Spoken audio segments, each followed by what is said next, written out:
Dans cette séance, Alina aborde les questions liées à la méditation et aux rêves.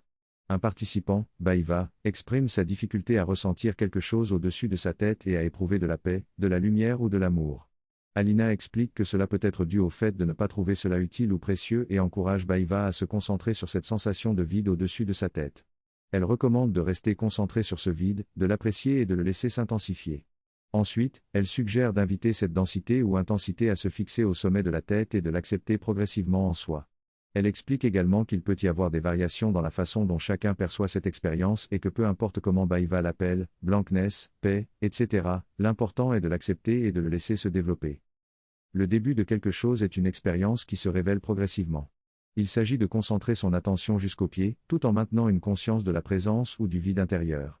On peut ressentir une profonde sensation de calme et de paix émerger, comme s'il descendait des couches intérieures de notre être. La perception de la lumière peut également se développer progressivement, donnant une sensation d'intensité et de clarté. Il est important de ne pas avoir d'attente et de laisser les choses se révéler d'elles-mêmes. Les émotions et les attachements au corps physique sont des obstacles à cette pratique, mais en se tournant vers l'intérieur et en se connectant à notre amour ou notre gratitude envers le divin, nous pouvons commencer à expérimenter cette profondeur intérieure. Ce processus d'intériorisation est suffisant pour commencer le travail spirituel et permettre au reste de notre être de se manifester. Il faut rester dans cet état d'esprit et cultiver cette gratitude silencieuse et cette conscience de notre lien avec le divin. C'est en restant dans cette pratique que tout le reste devient disponible. Lorsque vous pratiquez la relaxation de Shavasana, vous êtes invité à tourner votre conscience vers l'intérieur. Cela permet une méditation plus profonde et une prise de conscience plus claire de votre expérience intérieure. Même si vous ne pratiquez pas régulièrement, ne vous sentez pas coupable. Commencez par vous tourner vers votre être intérieur et plongez-y progressivement. Le reste suivra naturellement. En ce qui concerne les sensations ressenties pendant cette pratique, elles sont réelles et ont une signification. Plus vous augmentez votre conscience intérieure, plus vous serez conscient de ces sensations. Par exemple, certaines personnes ressentent des tourbillons d'énergie dans les paumes des mains et la plante des pieds, ainsi que des frissons dans la colonne vertébrale. Ces sensations sont liées au centre d'énergie naturel du corps, tels que les mains et les pieds. Ils peuvent indiquer une capacité naturelle de manipulation de l'énergie, comme le pot, voire de guérison. Cependant, il est important de ne pas se laisser distraire par ces sensations et de rester concentré sur votre développement intérieur. Si votre priorité est l'éveil intérieur et le développement de vos potentialités les plus élevées, il est préférable de ne pas se focaliser uniquement sur ces pouvoirs de conscience tournés vers l'extérieur. Ces pouvoirs peuvent être utilisés à des niveaux plus avancés de votre parcours, mais ils peuvent aussi devenir des distractions sur votre chemin spirituel. Pour ceux d'entre nous qui ressentent un appel à atteindre les possibilités les plus profondes ou les plus élevées, il est préférable de poursuivre un progrès intérieur soutenu et de permettre ensuite à la force divine en nous de développer les formes les plus extérieures de pouvoir. Cela se produit principalement dans le corps subtil, qui englobe le corps subtil physique, subtil vital et l'installation ou le mental intérieur. Parfois, lors de la méditation, on peut ressentir des sensations ou des mouvements dans le corps subtil qui se reflètent ensuite dans le corps physique. Il est également possible de ressentir une intense énergie circuler à travers nous sans changer réellement le corps physique. Dans la pratique du yoga intégral, il est préférable de construire une base solide et inébranlable de paix, et de pacifier toute agitation ou agitation dans les parties du corps. Il est important de remarquer, d'observer et de choisir ce qui est le plus important pour nous. En ce qui concerne la construction de ponts et la création de canaux, il est vrai que les progrès semblent plus rapides dans les parties psychologiques, comme l'esprit et les émotions subtiles, tandis que les progrès dans les parties plus basses, comme le corps physique, sont plus lents et doivent être répétés encore et encore sans résultat immédiat. Cela peut être dû à des complexes de choses qui doivent être rejetées pour surmonter la lenteur. Cependant, cela est vrai tant que nous nous fions principalement à nos propres efforts. Lorsque nous nous ouvrons pour recevoir et laisser remplir la force de la mère divine, celle-ci peut travailler rapidement et efficacement, équivalent à plusieurs années de travail en un court laps de temps. Ainsi, notre rôle est de permettre à cette énergie intense de travailler à travers nous. Notre effort se situe alors dans l'ouverture et la réception de cette énergie, plutôt que dans la construction active de ponts. Cette approche permet d'intensifier et d'accélérer le processus de transformation. Dans cette partie de l'extrait, l'auteur parle de l'importance de faire face à ses problèmes émotionnels et de reconnaître les parties de soi qui sont encombrantes. Il encourage à ouvrir ces parties à une aspiration tranquille et à invoquer sa force et sa présence. Il compare cette ouverture à celle que l'on peut avoir lorsqu'on se laisse baigner par le soleil. Il explique que cette méthode de reliance a quelque chose de plus grand que soi, peut entraîner des changements rapides, mais que dans les parties les plus basses de soi, il peut être nécessaire de répéter le processus plusieurs fois. Il suggère de ne pas trop se concentrer sur le rejet des aspects indésirables de soi, mais plutôt de se concentrer sur l'aspiration et la surrender, c'est-à-dire l'ouverture et de donner du poids à la partie ou à la tendance elle-même pour surmonter les difficultés. Il met en garde contre le piège de se focaliser trop sur les difficultés, ce qui peut mener à un sentiment d'insurmontabilité. Finalement, l'auteur partage une expérience personnelle où il a réalisé l'ampleur de la nature humaine et s'est senti dépassé, mais il a également compris qu'il fallait continuer à travailler sur soi malgré cette impression d'impossibilité. Lorsque quelqu'un perd la mémoire après un accident, il ne s'agit généralement pas d'une perte de mémoire linguistique, mais plutôt d'une perte d'identité et de relation. La mémoire reste stockée dans une partie de la conscience, mais le lien entre cette partie et la conscience active a été rompu. Cela est souvent dû à des dommages physiques dans le cerveau ou dans une zone proche du corps physique subtil. Ainsi, les souvenirs ne sont plus accessibles, mais ils peuvent éventuellement être retrouvés lorsque l'association appropriée est établie. Ce qui s'est passé, c'est que votre conscience active et la mémoire à l'intérieur de celle-ci ne se focalisent pas sur les souvenirs, ce qui fait qu'ils tendent à s'estomper progressivement dans l'inconscient. Les souvenirs actifs et proches de la surface peuvent être rappelés, mais il est impossible d'établir un lien direct pour tous les souvenirs. Cependant, il y a toujours un lien indirect quelque part ailleurs qui peut ramener un souvenir dans sa totalité. Rien n'est jamais oublié, tout est retenu dans la mémoire véritable qui se trouve dans le subliminal. Ce qui est perdu, c'est le lien entre cette mémoire véritable, qui est toujours complète, et la partie superficielle qui ne peut pas y accéder. Parfois, ce lien est rompu, ce qui peut causer des problèmes de communication ou de mémoire. Cependant, il est possible de reconstruire ces liens indirectement en utilisant d'autres connexions, comme des sentiments ou des émotions associées. Le fait de ne pas dormir suffisamment peut également entraîner des pertes de mémoire à court terme, tout comme le vieillissement, qui entraîne une diminution progressive du nombre de cellules cérébrales. La nutrition insuffisante, les carences en vitamines ou les déséquilibres hormonaux peuvent également affecter la mémoire. Finalement, il est important de comprendre que l'esprit est connecté à la biologie et que des problèmes dans le fonctionnement biologique peuvent également affecter la mémoire et d'autres aspects mentaux. L'identité et les relations sont souvent moins profondément enracinées et peuvent être moins affectées que la mémoire linguistique, qui est plus étroitement liée au centre du langage dans le cerveau. Lorsque des ruptures ou des affaiblissements se produisent, il est possible de reconstruire ces connexions si elles sont causées par des lésions physiques ou des problèmes cérébraux. Lorsque le cerveau subit une blessure ou une partie du corps ne fonctionne pas, il est capable de se reconstruire en réparant les liens neuronaux. Il peut réorganiser les connexions en utilisant d'autres parties du cerveau ou créer des voies alternatives. Cela se fait automatiquement, mais nos efforts peuvent accélérer le processus. On peut appliquer ces principes à la méditation et à la relation entre le monde intérieur et extérieur. En ce qui concerne la difficulté d'endormissement en lisant les livres de Sri Aurobindo, cela est courant car ces textes provoquent une intériorisation de la conscience et une activation de l'intellect supérieur. Si l'on est fatigué, le corps peut réagir en s'endormant. Il est donc recommandé de ne pas lire ces livres ou de méditer lorsque l'on est épuisé. Il est important de dormir suffisamment pour éviter la somnolence. Si nécessaire, on peut utiliser la lecture de ces textes avant de dormir pour entrer dans un état de conscience plus élevé et profond pendant le sommeil. Il peut être inconfortable de passer en revue les événements de la journée avant de dormir, mais c'est un exercice bénéfique pour prendre du recul et réfléchir à nos actions et sentiments. La revue de la journée doit être effectuée de manière détachée, en observant les événements sans s'identifier à eux. Il s'agit de passer en revue chaque action, réaction et situation, en envisageant comment on aurait aimé réagir différemment. Ces intentions formulées avant de s'endormir agissent comme des suggestions post-hypnotiques dans le subconscient, ce qui permet de changer rapidement nos réactions. En fin de revue, on offre toute la journée à la Mère divine, en lui demandant de faire ce qui est nécessaire dans ces circonstances. Cela permet de se libérer d'un poids et d'aller dormir avec un sentiment de liberté. Rencontrer la Mère dans l'état subtil ne nécessite pas un niveau de conscience élevé, mais plutôt une conscience profonde et une volonté d'entrer en contact avec elle. Le meilleur moment pour cela est pendant le rêve, lorsque nous sommes dans un état de conscience modifié. L'aspiration à la rencontrer et l'intention de se souvenir du contact sont les éléments clés pour réussir cette rencontre. Dans cet extrait, l'auteur parle de la qualité de conscience dans laquelle nous nous trouvons lorsque nous nous endormons. Selon lui, si nous sommes dans un état de conscience proche du matériel, nous entrerons dans les mondes subtils de ces expériences. Par conséquent, l'auteur suggère de choisir consciemment notre état de conscience avant de nous endormir afin d'avoir des expériences plus positives pendant notre sommeil. L'auteur recommande également de cultiver une relation avec la mère, une figure spirituelle, avant de dormir, afin de pouvoir la rencontrer dans nos rêves. Cependant, il souligne que nous avons souvent du mal à nous souvenir de ces rencontres après notre réveil. Il partage également une expérience personnelle où il a réussi à se rappeler d'un rêve en utilisant des techniques de concentration et de méditation. Finalement, l'auteur encourage les lecteurs à cultiver la mémoire des rêves et à se souvenir de leur rencontre avec la mère pour approfondir leur pratique spirituelle. L'auteur explique qu'il est possible d'entrer en contact avec la mère, probablement une référence à la mère divine ou à la spiritualité, dans un état de conscience profond, souvent lors de l'éveil. Pour créer un lien entre cet état profond et la conscience éveillée, l'auteur recommande un exercice consistant à garder à portée de main un stylo et du papier ou un enregistreur vocal près de son lit.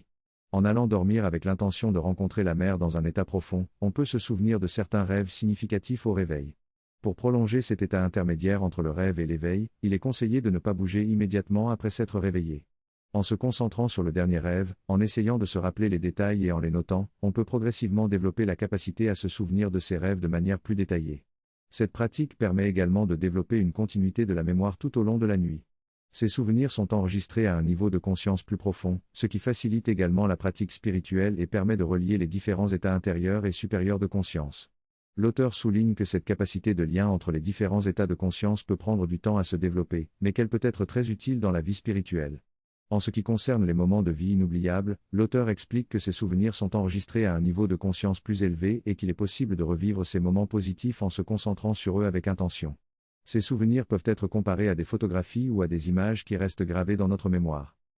Nina décrit ses rêves comme des photographies ou des images fanées, où la richesse et la vivacité s'estompent à mesure que l'on s'approche de la surface de la conscience. Cependant, elle souligne que ces expériences peuvent être des états de conscience ou des expériences intenses comme l'amour, la joie et la paix. Certains rêves sont oubliés en quelques secondes en raison du manque de continuité entre les différentes parties de la conscience. La qualité des rêves peut varier en fonction du niveau de conscience où ils se produisent, qu'il s'agisse d'un niveau supérieur ou inférieur.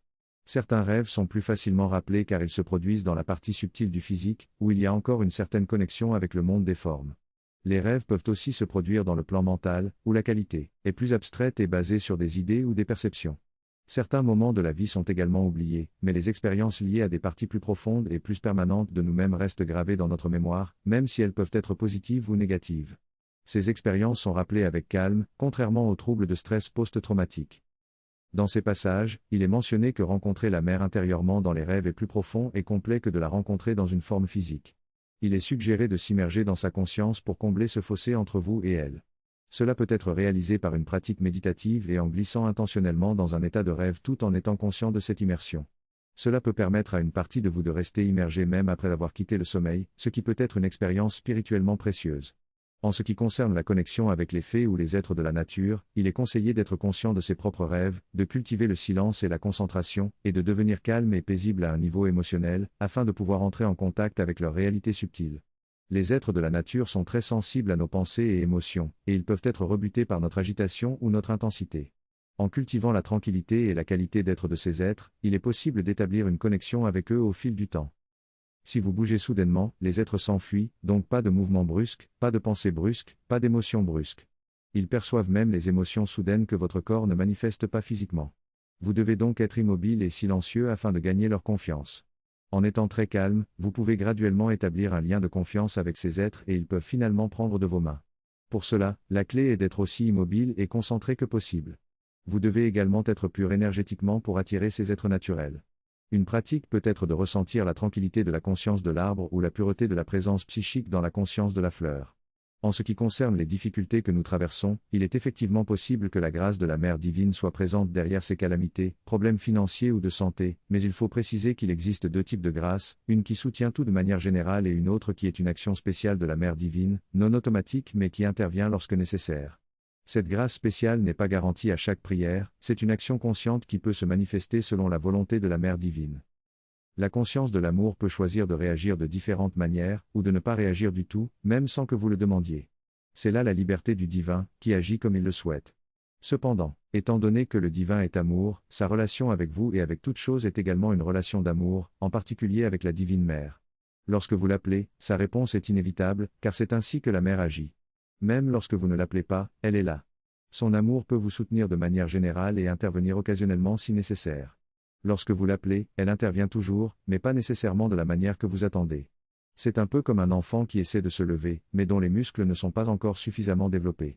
Il peut demander à être soulevé, et parfois la mère le fera pour lui donner une idée de l'équilibre, puis elle le laissera se tenir debout seul jusqu'à ce qu'il ait trouvé son équilibre. Il faut permettre à l'enfant de faire des efforts, de se relever et de tomber. Les chutes sont inévitables car les muscles se développent grâce à l'effort de se relever. Ces échecs successifs sont nécessaires pour développer la capacité de se tenir debout et de coordonner ses mouvements. Cependant, la mère est toujours là, observant attentivement. C'est exactement ce qui se passe dans notre vie quotidienne lorsque nous choisissons d'entrer en relation consciente avec la divine mère. Bien sûr, elle est toujours là, même si nous ne sommes pas conscients de le faire. Mais son aide devient efficace lorsque nous nous ouvrons à elle, lorsque nous l'appelons. Elle est là, même si vous n'êtes pas conscient de l'appeler à ce moment précis, car vous l'avez déjà appelée auparavant. Vous pouvez également l'appeler à ce moment précis sans en être conscient, grâce à l'appel de votre âme, et la grâce agit. Vous pourriez penser que c'est juste de la chance, sans réaliser qu'il y avait cet appel intérieur de l'âme et la réponse de la mère. Lorsque vous appelez consciemment, vous réalisez alors que c'était un acte de grâce. La forme de l'appel n'a pas d'importance, vous pouvez utiliser des mots ou être silencieux. Vous pouvez demander une aide spécifique ou simplement dire je suis là. Ainsi, la Divine Mère est toujours présente, même si vous ne l'appelez pas consciemment à chaque instant de votre vie. Cette aide est là parce que vous l'avez appelée auparavant. Elle peut agir de manière discrète, mais elle est là, vigilante, observant. C'est exactement ce qui s'est passé dans l'histoire racontée par Udarda lorsqu'il a eu un accident de train. Avant même qu'il n'ait pu prononcer un mot, la mère lui a dit qu'elle ne savait pas dans quelle voiture il se trouvait, donc elle a dû sauver tout le train. Cela montre que lorsque nous participions à des sorties, la mère demandait la liste complète des participants pour les protéger spécialement. Ce genre de protection est encore plus nécessaire dans un endroit comme celui-ci, où un travail spirituel intense est effectué, car il y a des forces qui cherchent à nuire et à causer des dommages. Ces forces sont actives, voire plus actives ici que dans d'autres endroits, car elles savent que si elles réussissent, elles subiront une perte importante. C'est pourquoi une protection spéciale est nécessaire, et c'est ce que la mère fait. Donc, lorsque l'intervention a lieu, cela peut ne pas toujours se passer comme on s'y attendait, mais c'est de cette manière que la mère protège et agit. Il est important de comprendre que nos attentes ne seront pas toujours réalisées de la manière dont nous le souhaitons. Il existe une sagesse supérieure qui sait ce qui est nécessaire pour nous et qui nous aide de la meilleure façon possible. Il est donc essentiel d'avoir confiance en cette aide. Cependant, pour que cette aide soit efficace, notre ouverture et notre réceptivité doivent grandir. Si nous ne sommes pas ouverts, l'effet de l'aide sera réduit, même si elle est présente. De même, si nous ne sommes pas réceptifs, le résultat de l'aide sera moins complet ou parfait. Il est donc nécessaire de développer notre capacité à recevoir et à être ouverts. Parfois, les événements extérieurs peuvent également nous indiquer quelles parties de nous-mêmes sont moins conscientes. Par exemple, les accidents peuvent nous montrer quelles parties de notre corps sont moins conscientes. Dans de tels cas, il est important de rendre ces parties conscientes et réceptives. Il est également possible de renforcer notre protection en invoquant notre volonté et en cultivant une aspiration dans ces parties de notre corps. Il est essentiel de ne pas vivre dans la peur, car cela peut attirer ce que nous craignons. Au lieu de cela, nous devons nous concentrer sur le processus de notre pratique spirituelle, sadhana, en ouvrant notre être, en devenant plus réceptif et en développant une relation plus profonde avec le divin. Chaque jour est une occasion de renforcer cette relation et de laisser l'influence divine remplir notre vie de manière unique à chacun. Trouvez votre relation, trouvez vos pas, trouvez vos références. Chaque jour, faites un petit pas de plus. Parfois, toute une journée est emportée par la pression du travail et vous avez l'impression de n'avoir rien fait consciemment. Ne vous inquiétez pas. Avant de vous endormir, prenez quelques instants pour regarder en arrière et réaliser que vous avez le pouvoir d'être pleinement conscient maintenant. Ouvrez-vous à l'attention totale, dans un mouvement de don de vous-même, dans le calme profond, la joie du don de soi, l'amour et la gratitude.